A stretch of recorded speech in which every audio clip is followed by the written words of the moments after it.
je vous retrouve enfin pour une nouvelle émission. Aujourd'hui, nous sommes le 20 juin de l'année 2026. À tous, un grand bonjour et je remercie l'équipe de YouTube, oui, qui a popularisé notre chaîne à travers le monde entier. Alors un grand merci. Je remercie aussi tous ceux qui suivent cette chaîne, que ce soit les Claudettes, que ce soit les enfants de Claude François, que ce soit Kazusa Kitaguchi, Upiko et tant de gens qui nous regardent et qui nous aiment, et nous aussi nous vous aimons très fort. Suite de cette émission, de cette série d'émissions, aujourd'hui c'est une émission un peu plus courte que les autres, parce que le thème n'est pas très long en lui-même.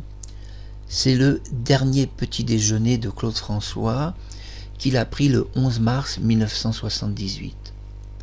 Valéry Giscard d'Estaing voulait à cette époque-là faire une autopsie de Claude François pour savoir, 1, ce qu'il avait mangé, 2, s'il avait pris quelques médicaments en trop.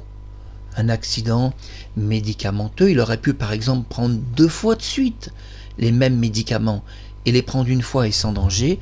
Prendre les mêmes médicaments 2 fois quand c'est évidemment déconseillé, ça peut vous emmener quand même à l'hôpital.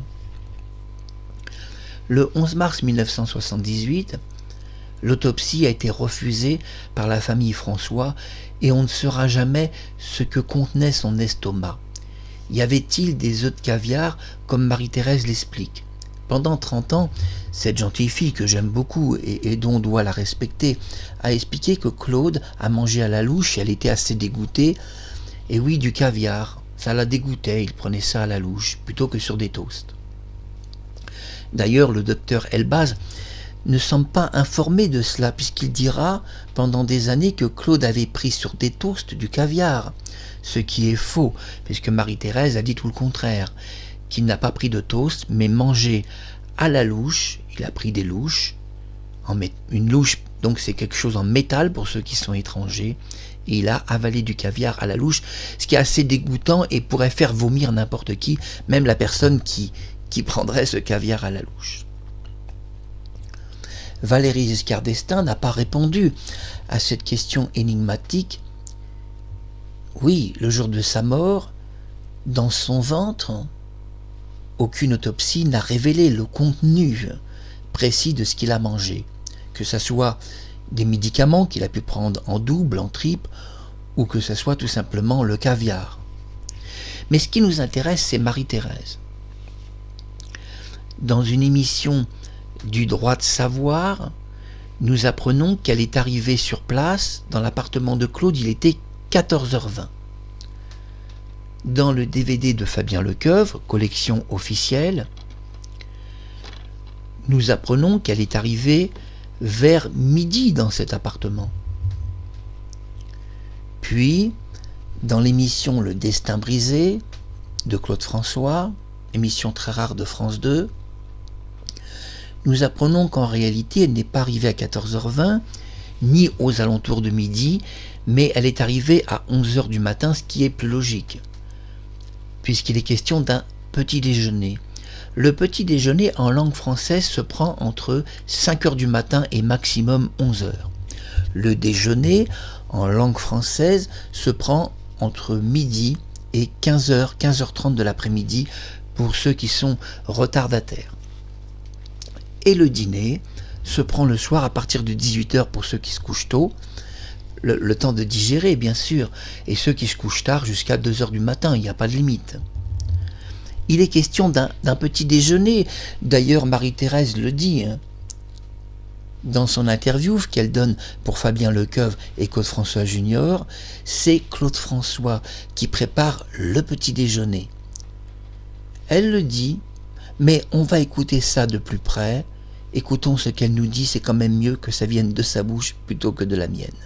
Alors je vous invite à bien écouter ses propos, je vais vous passer 2 fois en entier ce qu'elle vous dit sur le dernier petit déjeuner de Claude François. Écoutez attentivement. Il m'a dit, écoutez Iceberg, je vais vous préparer votre plateau petit déjeuner. Donc il me dit, je vous prépare un plateau au petit déjeuner, montez sur la terrasse pendant que je prends ma douche. Donc il prépare ce qu'il fait pour lui, c'est-à-dire son jus de carotte frais centrifugé, son caviar. Il me donne le plateau, il va dans sa salle de bain et j'arrive à peine sur la terrasse que j'entends Cataline hurler. Il m'a dit, écoutez Iceberg, je vais vous préparer votre plateau petit déjeuner. Donc il me dit, je vous prépare un plateau au petit déjeuner, montez sur la terrasse pendant que je prends ma douche. Donc il prépare ce qu'il fait pour lui, c'est-à-dire son jus de carotte frais centrifugé, son caviar. Il me donne le plateau, il va dans sa salle de bain et j'arrive à peine sur la terrasse que j'entends Cataline hurler. Il m'a dit, écoutez Iceberg, je vais vous préparer votre plateau petit déjeuner. Donc il me dit, je vous prépare un plateau au petit déjeuner, montez sur la terrasse pendant que je prends ma douche. Donc il prépare ce qu'il fait pour lui, c'est-à-dire son jus de carotte frais centrifugé, son caviar. Il me donne le plateau, il va dans sa salle de bain et j'arrive à peine sur la terrasse que j'entends Cataline hurler. Il m'a dit, écoutez Iceberg. Je vous dirais, dans la mort de Claude François, mieux vaut entendre plusieurs fois sa version plutôt qu'une fois. Nous avons apprécié la belle voix de Marie-Thérèse, c'est une femme encore pour son âge qui est assez jolie, qui a du charisme, qui est une personne intelligente, pas une fille naïve. D'ailleurs, on est un peu étonné dans la mort de Claude François. Lui qui s'entourait que de filles, il le dira, plutôt naïf, pas des filles bêtes, mais un peu naïves. On est étonné que le jour de sa mort, la fille la plus intelligente de son entreprise, c'est elle qui effectue tous les témoignages de sa mort. On aurait préféré quand même, et ne rigolez pas, qu'une petite idiote, et je ne suis pas macho parce que j'aime beaucoup les femmes, je vous respecte aussi, on aurait préféré qu'une petite idiote qui a pas grand chose dans la tête, et ça existe, homme comme femme d'ailleurs, ne soit pas témoin de sa mort. Comme on aurait préféré aussi, je le dis à Marie-Thérèse, que Claude François se soit effondré dans une rue. Je répète, que Claude François se soit effondré dans une rue devant 10 personnes qui ne le connaissent pas. Ça aurait été tout de même une mort un peu plus propre que l'artiste s'effondre devant des gens qu'il ne connaît pas. Comme c'est facile la mort de Claude François, il meurt dans son domicile, des cheveux lavés, lui qui se lave jamais la tête, en tous les cas le corps était propre, visiblement même astiqué, son corps a été astiqué. Le moins qu'on puisse dire, c'est qu'il a été préparé avant d'être embaumé, il a été sacrément préparé, il n'était même pas mort, on lui lavait déjà la tête. Il a été préparé, Claude François, il n'y a pas eu qu'un embaumement après. Mais je dirais à Marie-Thérèse, comme il aurait été préférable que Claude s'effondre dans une rue de Paris, devant 10 personnes qui ne l'ont jamais connu, jamais rencontré, et qu'on ait 10 témoins publics de sa mort. Comme c'est étrange la mort de Claude François, où les 2 témoins principaux de sa mort ne sont pas des témoins publics. Non, ils travaillent, c'est des personnes qui travaillent pour lui. Marie-Thérèse, c'est son attachée de presse, elle touche un salaire, elle travaille pour lui, et Kathleen aussi travaille pour Claude François. Elle touche un salaire. Il le dit d'ailleurs dans sa note de service en rouge et tant d'autres, que Kathleen, elle est son employée, qu'elle travaille pour lui. On aurait aimé tout de même que dans la mort de Claude François, il y a au moins une personne qui soit témoin de sa mort, une personne totalement inconnue, totalement en dehors de cette histoire. Oui, il y avait Gérard, son nouveau chauffeur. D'ailleurs, Claude avait reçu un coup de téléphone, que Gérard arriverait aux alentours de 15 heures, c'est-à-dire qu'il devait arriver 20 minutes après la mort de Claude François, 20 minutes après son certificat de décès. On est donc étonné, puisqu'il devait arriver 20 minutes après le certificat de décès, c'était 15 heures, l'heure de son arrivée, mentionné dans l'agenda de Fabien Lecoeuvre, sur la vie de Claude François. On est un petit peu étonné que finalement il est arrivé un peu plus tôt. Gérard est arrivé un peu plus tôt. Il n'était pas là 20 minutes après sa mort, mais plutôt 20 minutes avant.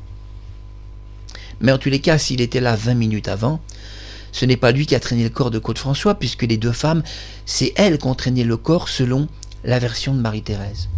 Ce qui laisserait penser qu'il est arrivé après la mort de Claude François, mais ne soyons pas mauvaise langue envers Gérard, puisque c'est un garçon très gentil qui commençait son travail.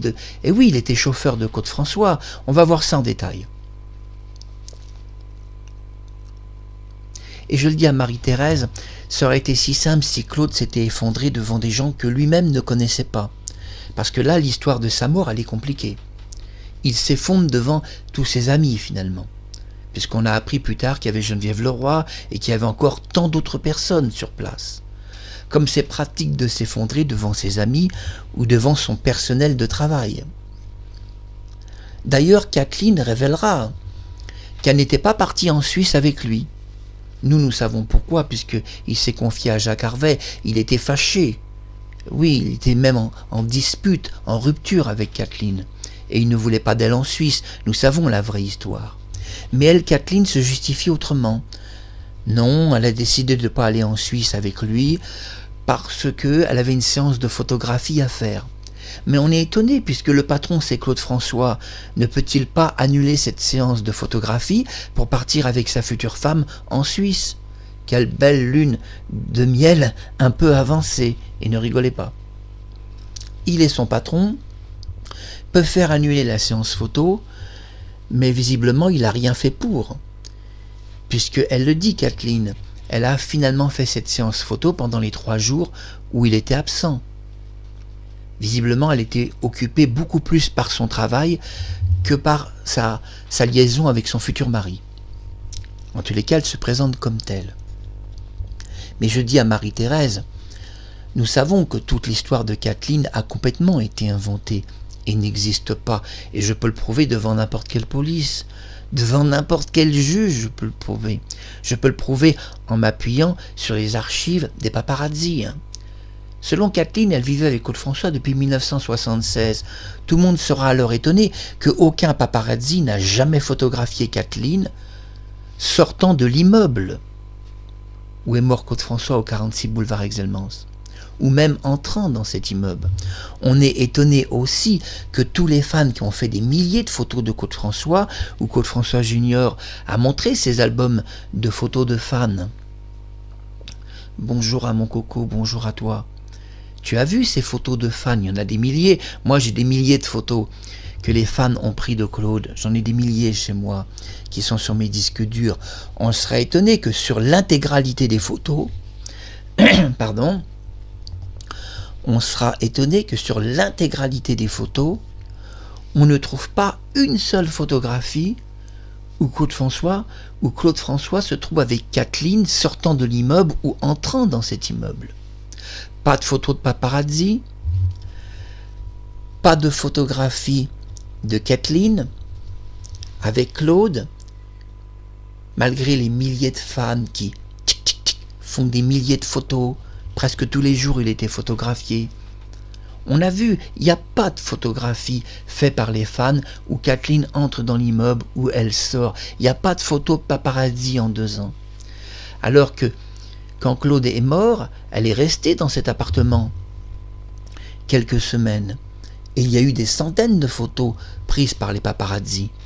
Les paparazzi qui guettaient l'entrée de ce bâtiment et la sortie, on sera étonné qu'on n'a jamais vu une seule photo.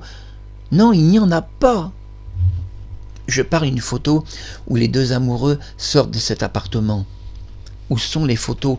Les fans, s'ils avaient vu Kathleen, ils auraient dit « Tiens, c'est Kathleen, allez, clic, clic !» On l'aurait vu avec des robes, avec toutes sortes de vêtements. On l'aurait vu avec sa belle paire de sabots de bois. Bien sûr qu'il existe des photos de Kathleen et de Claude, mais ces photos sont prises, il y en a une au 122, il n'y en a qu'une seule, et la nuit, et puis il y a une photo aussi qui a été prise à Paris, et des clichés photographiques professionnels de son entreprise. Mais on ne trouve rien sur les paparazzi, et rien sur les photos de fans, où on verrait Claude en amoureux avec Kathleen, entrant et sortant de l'immeuble. Quand on nous dit que Marie-Thérèse a appelé les secours, c'est pas si vrai, puisque dans la vraie histoire, on a des témoins qui sont encore vivants. C'est Kathleen qui est la première à appeler les secours. Quand les secours lui demandent si quelqu'un parle le français parce qu'ils ne comprennent pas son anglais, un peu mâchouillé, elle explique qu'il n'y a personne dans l'appartement où Claude François a eu son accident. Elle ne précise pas que c'est Claude François qui a eu un accident. Quelqu'un, un proche ami. Le monsieur lui explique « Pouvez-vous me donner le nom de l'avenue ?» Kathleen explique « Nous sommes au boulevard Exelmans. » Bien, je vais vous envoyer une ambulance, mais le boulevard Exelmans est un petit peu grand. Pouvez-vous me donner votre numéro? Vous êtes où, mademoiselle? Et là, Kathleen explique qu'elle ne connaît pas le numéro où elle se trouve. Elle ne savait pas qu'elle se trouvait au 46 boulevard Exelmans. On sera un petit peu étonné qu'une fille qui prétend vivre 2 ans dans cet appartement ne connaît pas le numéro, alors que le 46 boulevard Exelmans est écrit en gros devant la porte d'entrée. On a vu une belle photo de Michel Drucker, que je salue, où il passe en dessous et on voit que c'est vraiment écrit en gros. On ne peut pas ne pas le voir. On est étonné qu'une fille qui vit depuis 2 ans avec Claude François ne sait pas qu'elle vit au 46. Elle explique aux secouristes, elle ne sait pas à quel numéro elle est. Elle sait juste qu'un ami, elle ne dit pas que c'est Claude François, a besoin de secours. Elle ne dit pas que cet ami c'est Claude François. Bon, le secouriste lui dit de descendre en bas et que l'ambulance va parcourir le chemin et essayer de la trouver sur le boulevard Exelmans.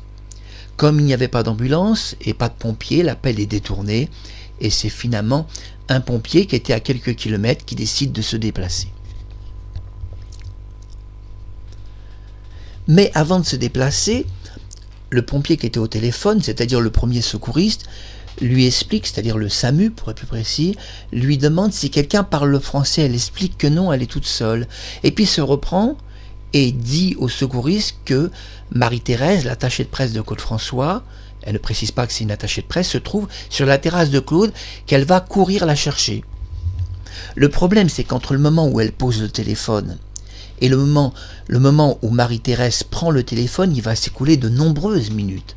On parle même qu'à un moment donné, Kathleen a raccroché le téléphone. Elle aurait raccroché au nez. Les secouristes, un peu inquiets, ont attendu qu'on les rappelle avant d'envoyer quelqu'un. Qu'a-t-elle fait pendant de longues minutes, puisqu'il s'est écoulé entre 4 et 5 minutes? Entre le moment où Kathleen explique aux secouristes que personne n'est dans l'appartement et que Marie-Thérèse est sur la terrasse, il s'écoule environ 5 minutes avant que Marie-Thérèse rappelle.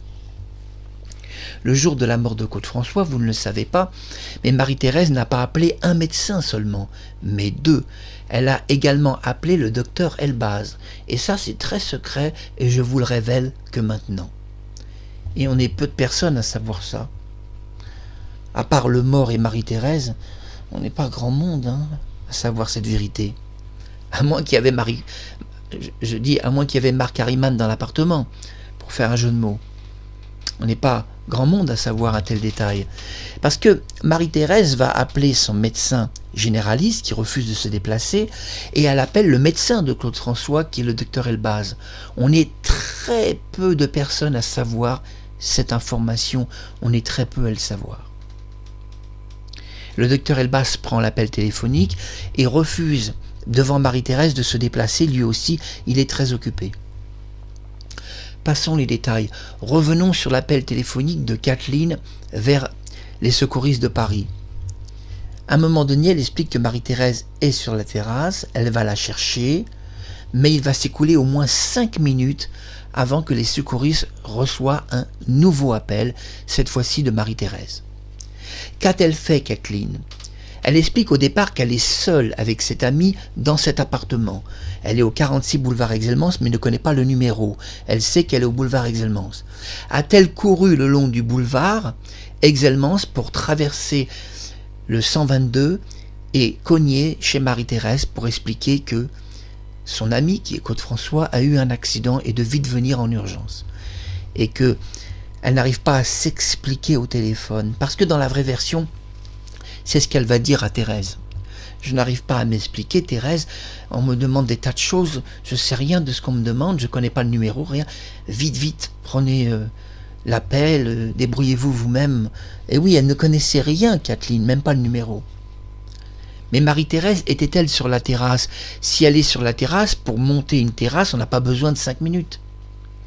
Ni pour redescendre d'une terrasse. Forcément, on peut penser que Kathleen a couru le long de l'avenue pour aller chercher Marie-Thérèse chez elle. Et qu'elle lui a dit qu'il y avait eu donc un accident au domicile de Claude. Mais là n'est pas la question, j'ai voulu quand même en parler, et tout ça, on reverra ça de plus près.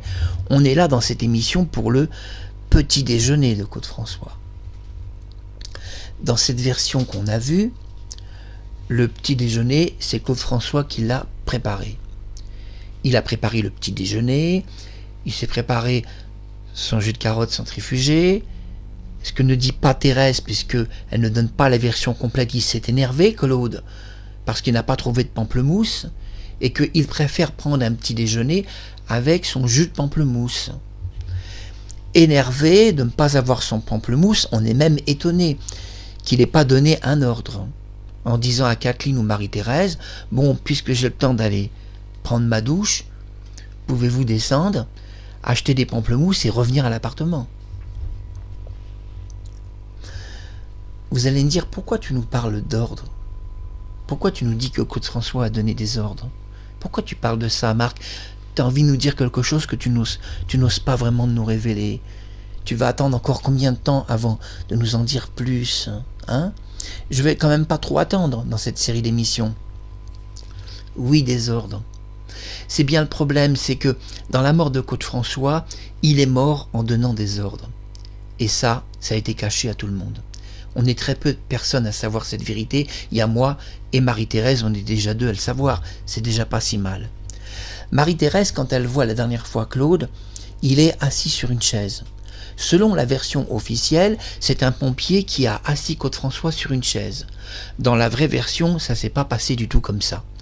Dans la vraie version, c'est Claude François qui s'est mis tout seul, assis sur une chaise, et Kathleen lui a mis sur les genoux une serviette en éponge. Et Claude a baissé sa tête, ça c'est la vraie version.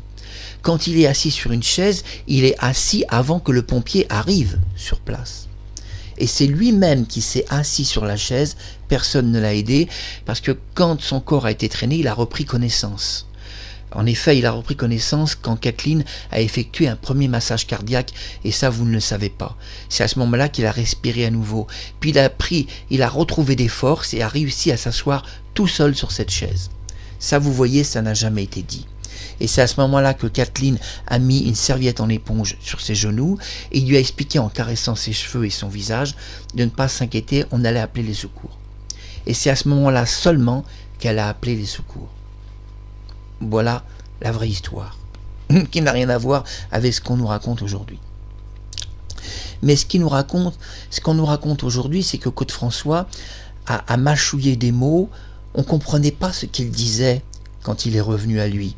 Il parlait, mais personne ne comprenait ce qu'il disait. C'est pas si vrai qu'on n'a pas compris ce qu'il disait. C'est pas si vrai que la version moderne est vraie. Et non, on a à peu près compris ce qu'il a dit, mais on l'a compris dans le désordre. C'est-à-dire qu'on a compris ce qu'il voulait dire, mais pas tout à fait dans l'ordre. Claude a simplement parlé, après le choc de son accident, un peu dans le désordre, ayant du mal à trouver ses mots et les plaçant un peu n'importe comment. Ce que vous ne savez pas, qui n'a pas été dit, et ça doit être dit aujourd'hui, et Marie-Thérèse se souvient très bien de cela, si évidemment Kathleen n'en a jamais parlé, et si Thérèse n'a pas voulu non plus en parler dans toutes ses confidences. Claude François est mort en donnant des ordres. Et c'est ça que vous ne savez pas, qui a été caché dans l'histoire. Il a donné des ordres à Marie-Thérèse, y compris à Kathleen. Il a repris connaissance et a commencé à bouger les mains, et il a fait des signes avec les mains, donnant des ordres à Kathleen. Il a parlé à Marie-Thérèse, il s'est adressé à elle, tout en faisant des gestes, en lui donnant des ordres et en lui parlant sur un ton assez dur, celui des ordres qu'il a l'habitude de donner autour de lui. Claude est mort en donnant des ordres autour de lui, des ordres précis, mais disons qui étaient mal ordonnés, voilà. Marie-Thérèse semble avoir compris ce qu'il disait, d'appeler les secours, de bouger son cul, de réagir. Vous allez me dire comment ça, Claude est mort en donnant des ordres? Pourquoi on nous a jamais parlé qu'il a donné des ordres aux gens avant de mourir? Oui, quand on nous dit que Claude avait peur de la mort, c'est un peu des conneries tout ça. Quand on nous dit que Claude a pleuré quand le pompier l'a posé sur une chaise, c'est des conneries aussi. C'est pas le pompier qui a posé Claude François sur une chaise. Il s'est posé tout seul, et c'était juste après que son corps ait eu des convulsions. Quand il a repris connaissance après les convulsions, il a réussi à s'accroupir tout seul et à se relever. Et il a marché vers une chaise et il s'est assis et il a penché sa tête. Puis il a repris son souffle et s'est un petit peu énervé. Quand Marie-Thérèse est arrivée, il l'a regardée sur un air un peu méchant et lui a donné des ordres. Faites ceci, faites cela, vous devez faire ça. Le problème est que les ordres qu'il a donnés n'étaient pas dans l'ordre vocal, verbal.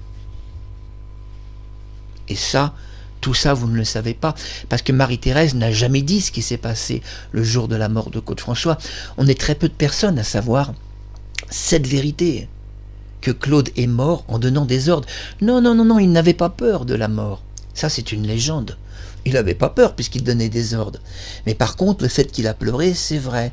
Mais il n'a pas pleuré quand le pompier l'a posé sur une chaise. Tout ça n'a jamais existé. Il a pleuré quand c'est lui-même qui s'est posé sur une chaise près de 15 minutes avant que le pompier arrive. Vous voyez quand même la vraie histoire. Elle n'a rien à voir avec ce qu'on vous raconte aujourd'hui sur sa mort.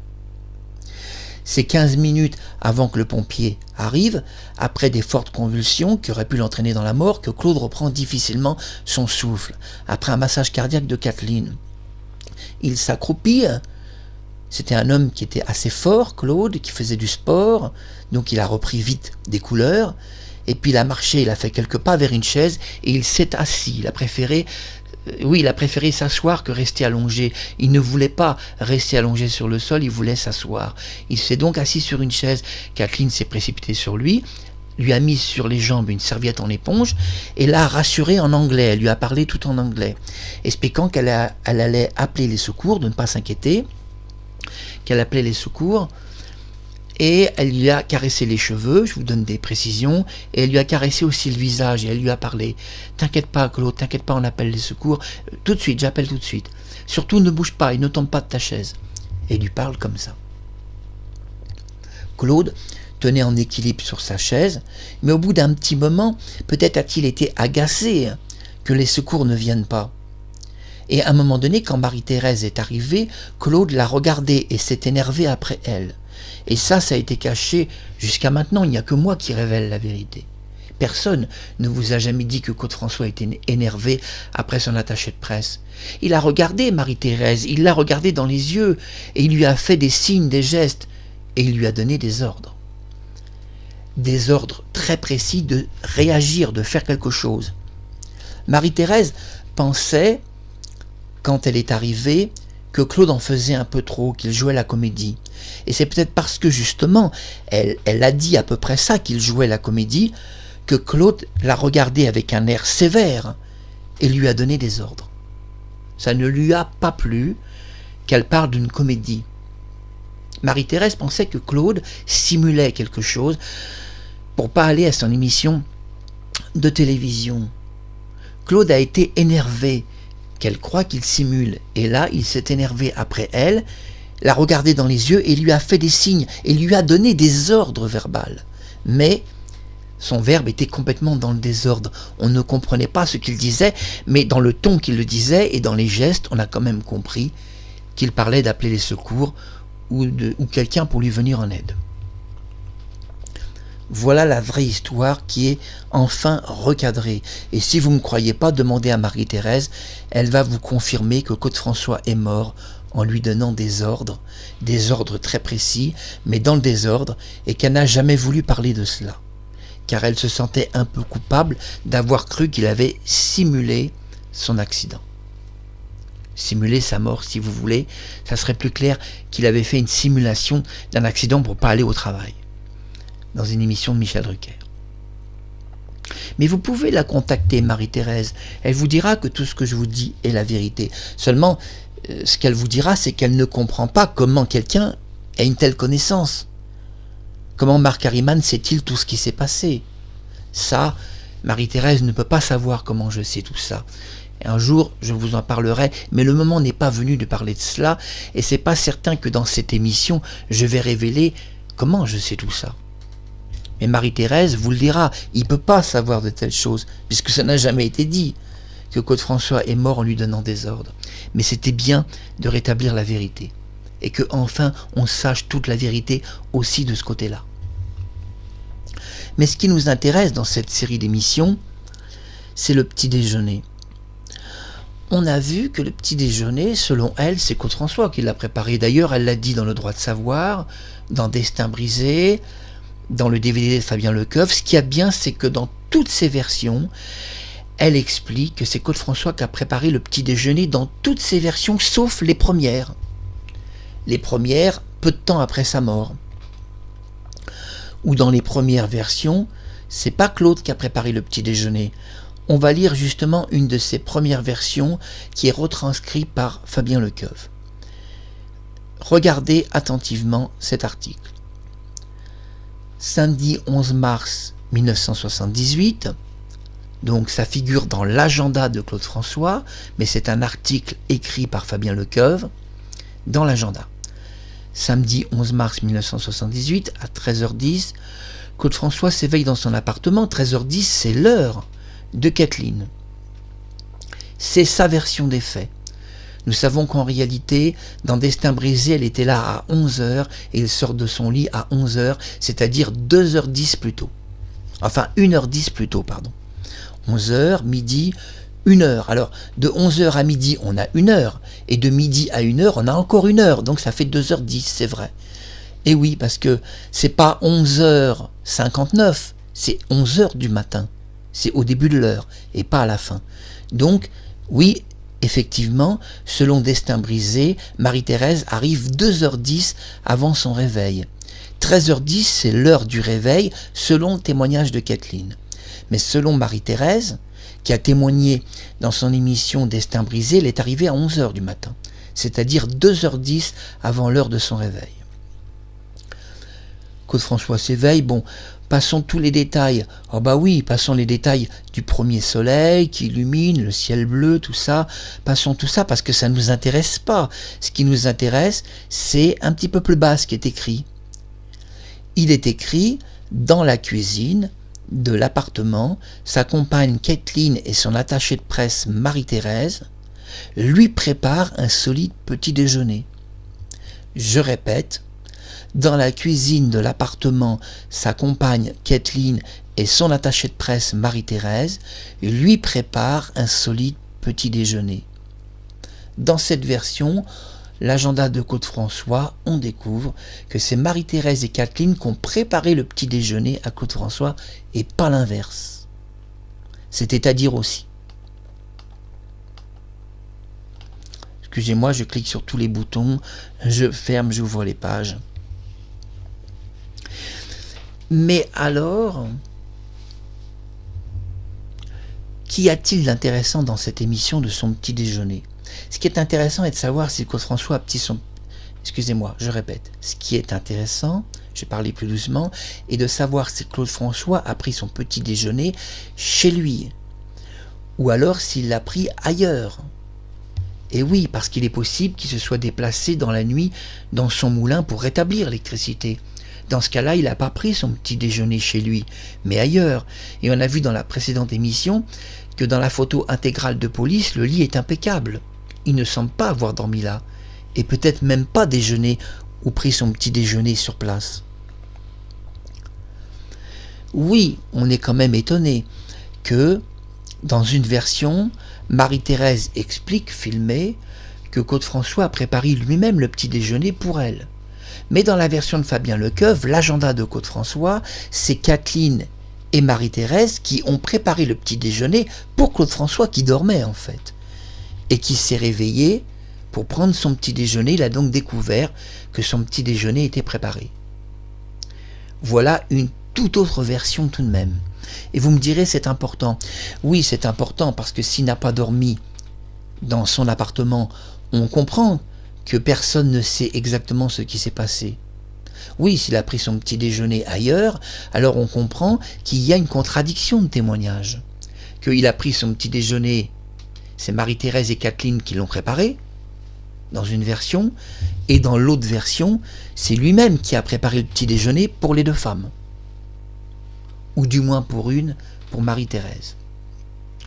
Alors vous me direz, c'est important des petits détails comme ça. Je vous dirais que dans la mort de Claude François, vu tout ce qu'on nous a dit pendant des années, on peut que se poser la question si ce genre de petits détails a son importance ou pas. Mais à partir du moment où un homme prépare un petit déjeuner pour une ou deux femmes, et à partir du moment où, dans la même histoire, on nous raconte une toute autre histoire, que lui dormait et que c'est les deux femmes qui lui ont préparé son petit déjeuner, on est en droit de se poser la question s'il a pris un petit déjeuner ce jour-là. Et si ce petit déjeuner, il l'a pris dans son appartement. Je répète, on est en droit de se poser la question si ce jour-là, Claude François a pris son petit déjeuner dans son appartement, ou si tout simplement il a pris son déjeuner à l'extérieur. Parce qu'il est aberrant que dans une version, c'est lui qui prépare le petit déjeuner pour une ou deux femmes, et que dans l'autre version, c'est les deux femmes qui lui préparent son petit déjeuner parce que lui dormait. Alors la question, a-t-il pris un petit déjeuner dans cet appartement? Et évidemment, comme il y a deux versions de l'histoire sur son petit déjeuner, comme il y en a 5 sur sa mort, 3 sur l'applique, 4 sur Kathleen, 4 sur Marie-Thérèse, plusieurs versions sur l'applique. Une fois l'applique est dans le mur, une fois elle est sur le sol, une fois c'est les experts qui ont dévissé l'applique, une autre fois Michel Pleiber constate que l'applique pendait sur le mur, mais elle pendait sur le mur, mais il n'y avait aucune trace de plâtre en dessous du mur qui aurait pu tomber sur le rebord de la salle de bain. Tout ça semblait plutôt une mise en scène, parce que quand une applique est arrachée du mur, elle entraîne un peu de plâtre avec, le plâtre dévisse. La salle de bain était nickel. Alors la question, et c'est la question très intéressante, Claude François a-t-il préparé le petit déjeuner pour Marie-Thérèse, comme elle le dit dans le DVD? C'est ce qu'elle dit, elle est filmée. Elle dit que Claude lui a préparé son petit déjeuner. Ou alors, est-ce que c'est Fabien Lecoeuf qui a raison? Claude François a-t-il préparé le petit déjeuner pour Marie-Thérèse, je répète, dans le DVD officiel? Ou alors Claude François a-t-il reçu son petit déjeuner des mains de Marie-Thérèse et de Kathleen qu'il avait préparé pendant qu'il dormait? Puisque dans l'agenda, les deux femmes lui préparent son petit déjeuner alors qu'il dort. Il se réveille et constate que son petit déjeuner est déjà prêt. Elles lui ont préparé son petit déjeuner. C'était aussi ça la première version, que les deux femmes avaient préparé le petit déjeuner, ce qui est un peu logique. Si Kathleen est dans son appartement, s'il dort tardivement, il est un petit peu logique qu'on essaie de lui faire gagner du temps et de lui faire préparer à l'avance son petit déjeuner. Comme ça, quand Claude va se réveiller, il aura son petit déjeuner, il sera content. Il n'aura pas à le faire lui-même. Oui, puisque Kathleen est dans l'appartement selon ses dires, autant qu'elle prépare le petit déjeuner, autant qu'elle ouvre la porte à quelqu'un, autant qu'elle se rende utile. Après tout, c'est elle qui a appelé les secours. Elle a appelé les secours de Paris. Et c'est elle qui a répondu au téléphone et a dit la première fois aux secouristes qu'elle ne connaissait pas le numéro où elle habitait. À bientôt sur YouTube.